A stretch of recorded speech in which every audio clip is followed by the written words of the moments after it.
कुसुम, इतनी रात गए तुम किसे फोन लगा रही हो? और ये क्या, अंधेरे में ऐसे छुपकर क्यों बैठी हो? समझ गया, जरूर तुम हमारे बेटे केशव को फोन लगा रही हो। कितनी बार समझाया है तुम्हें कि उसके पास मेरे तुम्हारे लिए अब वक्त नहीं, पर तुम मेरी एक नहीं सुनती हो।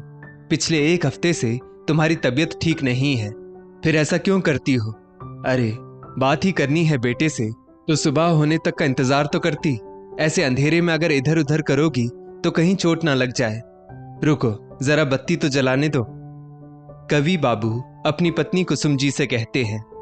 कुसुम जी अपनी चोरी पकड़े जाने पर बोली, देखिए, आप नाराज मत होइएगा, मैं कल तक का इंतजार कैसे कर सकती हूँ?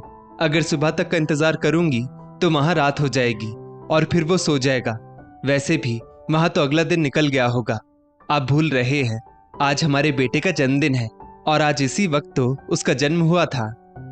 कवि बाबू बोले, मैं कुछ नहीं भूला कुसुम, बाप हूं तो क्या हुआ, क्या मेरे सीने में दिल नहीं? अरे, भूल तो वो हमें गया है। मुझे भूलता तो फिर भी ठीक था, पर जन्म देने वाली अपनी माँ को कैसे भूल गया वो? ठीक है, तुम्हें फोन करना है ना, कर लो।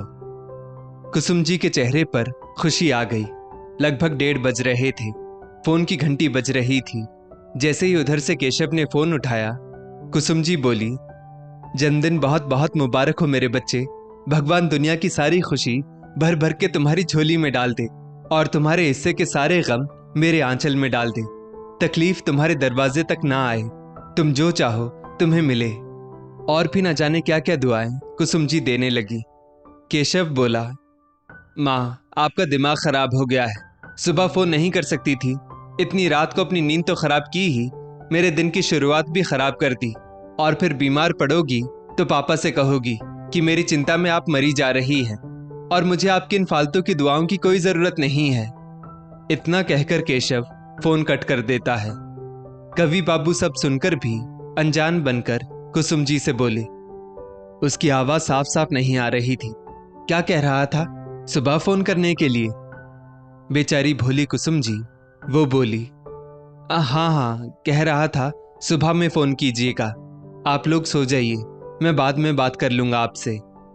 कवि बाबू बोले, चलो अच्छा है, उसे तुम्हारा ख्याल है। चलो अब सो जाते हैं, सुबह उसे फोन करके जन्मदिन की बधाई दे दूंगा। चलो। इतना कहकर कवि बाबू ने कुसुम जी को सहारा दिया और कमरे में ले जाकर उन्हें दवाई देकर सुला दिया। कवि बाबू से रहा नहीं गया। कुसुम जी के सोने के कुछ देर बाद उन्होंने फिर से बेटे को फोन लगाया। जैसे ही पिता की आवाज केशव के कानों में पड़ी, वो कुछ नहीं बोला, बस इतना ही बोला, पापा, अभी मैं बहुत थका हुआ हूं और आप भी सुबह होने का इंतजार कर लेते तो अच्छा होता। बेकार में रात में जागते हैं। कवि बाबू बोले, मैंने तुम्हें इसलिए फोन किया है कि तुम्हारी माँ सच में बूढ़ी हो गई है। उसे कुछ समझ में नहीं आता है। मेरे लाख मना करने के बाद भी तुम्हें जन्मदिन पर फोन करके बधाई दे रही थी। वो बिल्कुल पागल है। मैं तो कहता हूं आज से 25 साल पहले ही पागल हो गई थी। केशव हैरानी से बोला, क्या 25 साल पहले पागल हो गई थी? कवि बाबू बोले, हाँ, जब तुम्हारा जन्म होने वाला था, उसे डॉक्टर ने कहा था आप इस बच्चे को जन्म मत दीजिए और अपने ट्यूमर का ऑपरेशन करवा लीजिए, क्योंकि आप दर्द बर्दाश्त नहीं कर पाएंगी। पर जानते हो बेटा, वो पगली डॉक्टरों की बात को नकार गई। उसने ऑपरेशन से मना कर दिया, जबकि उसे पता था कि उसकी जान को खतरा है। फिर भी वो मां बनने के लिए तैयार हो गई, पर ऑपरेशन नहीं करवाया। वो भी किसके लिए? तुम जैसे बेटे के लिए। रात के 1:30 बजे तुम्हारा जन्म हुआ। शाम 5 बजे से लेकर तुम्हारे जन्म तक वो दर्द से तड़पती रही, लेकिन तुम पर आंच नहीं आने दी। वो सारे दर्द सह गई, बस तुम्हारी किलकारी सुनने के लिए। केशव बोला, पापा, आप मुझे इमोशनल ब्लैकमेल मत कीजिए। आखिर मेरा अपनी जिंदगी पर कोई हक है कि नहीं? क्या मैं सारा समय मां पर ही लुटाता रहूं? कवि बाबू बोले, नहीं नहीं बेटा, क्यों लुटाओगे? तुम्हारा समय तो बहुत कीमती है।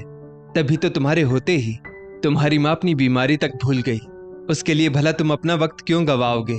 पर एक बात जानते हो, तुम्हारे जन्म से पहले डॉक्टर ने उससे साइन करवाया था कि डिलीवरी के बाद उसकी मानसिक स्थिति खराब हो सकती है और अगर उसे कुछ हो जाए तो उसकी जिम्मेदारी डॉक्टरों की नहीं होगी। और उसने खुशी खुशी उस पर दस्तखत भी कर दिया, बिना मुझे बताए। आज साल में एक दिन अगर वो तुम्हें फोन करती है तो तुम्हारी नींद खराब हो जाती है। केशव बोला, तो आप मुझसे क्या चाहते हैं? अरे अगर माँ ने मुझे जन्म दिया है तो क्या मैं जीवन भर उसका भुगतान करता रहूं? तब तो मेरे लिए ये सजा हो जाएगी। और माँ का पागलपन तो बढ़ता ही जा रहा है। जब भी बात करो तो मेरे जन्मदिन की बात या कब आओगे, जल्दी आ जाओ। अरे मैं अपनी जिंदगी जीना चाहता हूँ और आप लोगों को क्या कमी है? और पैसे चाहिए या कुछ चाहिए तो बता दीजिए, भिजवा दूंगा, पर मुझे परेशान तो मत कीजिए। कवि बाबू बोले, बेटा तुम्हारी माँ साल में एक दिन तुम्हें 1:30 बजे फोन करती है तो तुम्हें दिक्कत होती है। मुझे तो हर रोज पिछले 25 साल से वो 1:30 बजे उठाती है और कहती है, देखो हमारे बेटे का जन्म इसी वक्त हुआ था। मैं उसकी खुशी के लिए पिछले 25 साल से अपनी नींद उस पर कुर्बान कर रहा हूं और आगे भी करता रहूंगा। बस इतना ही बताने के लिए तुम्हें फोन किया था। और हाँ, एक बात याद रखना, बूढ़े माँ बाप को दौलत नहीं बल्कि बेटे का प्यार और वक्त चाहिए होता है, और तुम इतने अमीर भी नहीं कि हमें वो दे सको। इतना कहकर कवि जी ने फोन रख दिया। केशव को एहसास हुआ कि उसने क्या गवाया और किसके लिए।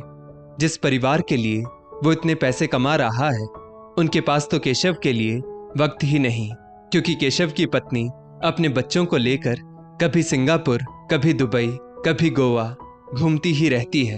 एक बार फोन करके उसका हालचाल तक नहीं पूछती है। और जो माँ उसे हर पल याद करती है, केशव के पास उसके लिए भी वक्त नहीं। 2 दिन बाद सुबह दरवाजे पर दस्तक हुई। अचानक से घर में बैठी कुसुम जी बोली, देखिए जी, हमारा लाल आया है। कवि बाबू हंसने लगे और बोले, क्या कुसुम, सुबह सुबह तुम भी मजाक करती हो? कितनी बार समझाया है तुम्हें कि उसे भूल जाओ, पर तुम हो कि। इतना कहते हुए कवि जी ने जैसे ही दरवाजा खोला, सामने केशव हाथ जोड़कर खड़ा था। कवि बाबू का मुंह खुला का खुला रह गया। उन्हें विश्वास नहीं हो रहा था कि उनका बेटा सामने है। केशव पिता के पैर छूकर उनसे माफी मांगने लगा। पापा, मुझे माफ कर दीजिए। परसों जो आपसे बात हुई उसने मेरे दिमाग को सुन्न कर दिया था। सच बोला था आपने, मैं बहुत गरीब हूं, तभी तो मेरे बच्चों के पास भी मेरे लिए वक्त नहीं है। पर मैं अपनी गरीबी अब दूर करना चाहता हूं। अपनी माँ को अपना वक्त देना चाहता हूं। कहाँ है माँ? माँ, ओ माँ। कुसुम जी में ना जाने इतनी शक्ति कहां से आ गई थी कि वो कुर्सी से उठकर लड़खड़ाते हुए बाहर अपने बेटे की तरफ आने लगी। आ गया मेरा लाल, आ गया, देखो जी मेरा लाल आ गया। इतना कहकर कुसुम जी ने केशव को कलेजे से लगा लिया और उसके माथे को चूमकर बोली, कितना कमजोर हो गया मेरा बच्चा। केशव बोला, माँ मुझे माफ कर दो, मैं आपको वक्त नहीं दे सका। पर कुसुम जी को पुरानी बातें याद नहीं रहती थी। वो बोली, क्या चाहिए बेटा, बोलना। सुनो जी, देखो इसे कुछ चाहिए, मुझे तो इसकी चिंता होती है। कहती थी आपसे इसे इतना दूर मत भेजो, लेकिन आपने मेरी एक नहीं सुनी। कवि बाबू बोले, हाँ हाँ कुसुम, अब तो बेटा आ गया है, मैं तो बुरा लगूंगा ही, पर चलो पहले अपनी दवाई खा लो। इतना कहकर उन्होंने दवाई केशव के हाथ में दी। जैसे ही केशव ने दवाई दी, कुसुम जी ने बिना आनाकानी किए दवाई खा ली और चुपचाप लेट गई। कवि बाबू ने बेटे से कहा, आज तक तुम्हारी माँ कहती थी कि हमें कोई चिंता नहीं, हमारी चिंता करने वाला हमारा बेटा है। पर अब तुम वापस अपनी दुनिया में लौट जाओ बेटा। मैं तुम्हारे भविष्य को खराब नहीं करना चाहता। यहाँ मैं तुम्हारी माँ को संभाल लूंगा और उसका ख्याल रख लूंगा, तो तुम जा सकते हो। अचानक से कुसुम जी की आंखें खुली और वो बोली, कौन कहाँ जा रहा है? क्या आप अब भी इससे नाराज हैं? अब माफ भी कर दीजिए, लड़का बड़ा हो गया है, इतनी नाराजगी भी ठीक नहीं। बस बाहर जाकर काम ही तो करना चाहता है। कुसुम जी की यादें बीच बीच में आती, फिर बीच में धुंधली हो जाती, पर बेटे के आने के बाद उनके चेहरे की खुशी देखकर कवि बाबू दिल से खुश हो रहे थे। उन्होंने केशव से कहा, बेटा एक बात कहूं, इस पूरे ब्रह्मांड में सिर्फ एक माँ ही होती है जिससे जैसा भी व्यवहार करो फिर भी वो अपने बच्चों का हमेशा भला ही सोचती है। पिता अगर कड़क ना हो तो बेटे के बिगड़ने की संभावना बनी रहती है, इसलिए पिता का सख्त होना भी जरूरी होता है। केशव ने पिता के पैर पकड़कर माफी मांगी और बोला, पापा मुझे माफ कर दीजिए, मैं चाहता हूँ माँ का अच्छे से अच्छा इलाज हो। मैं अपनी सारी दौलत लुटा दूंगा, पर माँ को ठीक करवाऊंगा। कवि बाबू हंसने लगे और बोले, तुम्हारी माँ को तुम्हारी दौलत नहीं, बल्कि तुम्हारा प्यार और वक्त चाहिए, क्योंकि माँ की ममता अनमोल होती है। और किस बीमारी को ठीक करवाओगे जो तुम्हारे जन्म के साथ हुई थी, अब वो इसके साथ ही जाएगी। हाँ, अगर कुछ दे सकते हो तो थोड़ा वक्त और अपनापन दे दो, ताकि ये शांति से जा सके। केशव ने एक पल नहीं लगाया निर्णय लेने में, और उसने तुरंत फोन करके अपनी पत्नी से कहा, तुम्हें मेरी संपत्ति चाहिए थी, ले लो, क्योंकि मेरी माँ को बस मेरा प्यार और मेरा वक्त चाहिए। तो अब जो भी समय मेरे पास बचा है, मैं अपने माता पिता के साथ रहना चाहता हूँ। उसके बाद भी अगर मेरे पास वक्त बचा तो लौट कर आऊंगा और मिलूंगा तुमसे। इतना कहकर उसने फोन स्विच ऑफ कर दिया। वक्त बीतता गया। केशव वहीं से अपना काम करने लगा। अब वो अपना ज्यादा से ज्यादा वक्त अपनी माँ को देता। कुसुम जी के चेहरे पर हर वक्त खुशी होती थी, पर जो बीमारी उन्हें हो चुकी थी, उसने माँ बेटे का साथ बस 2 साल तक दिया और वो दुनिया से चली गई। कवि बाबू फिर उस घर में रहने को तैयार नहीं हुए। बेटे को उसकी अपनी जिम्मेदारी संभालने के लिए वापस विदेश भेज दिया, और अपनी पत्नी की यादें और बेटे से मिला वो वक्त और प्यार सब कुछ लेकर वो वृंदावन में किसी आश्रम में रहने चले गए, क्योंकि बूढ़े माँ बाप को दौलत नहीं, बल्कि अपनों का अपनापन चाहिए होता है, जो उन्हें आखिरी वक्त में भरपूर मिल चुका था। दोस्तों, इस स्टोरी को लेकर आपकी क्या राय है, नीचे कमेंट करके जरूर बताइएगा। और ऐसी ही और भी बेहतरीन वीडियोस के लिए हमारा पेज जरूर फॉलो करें। धन्यवाद।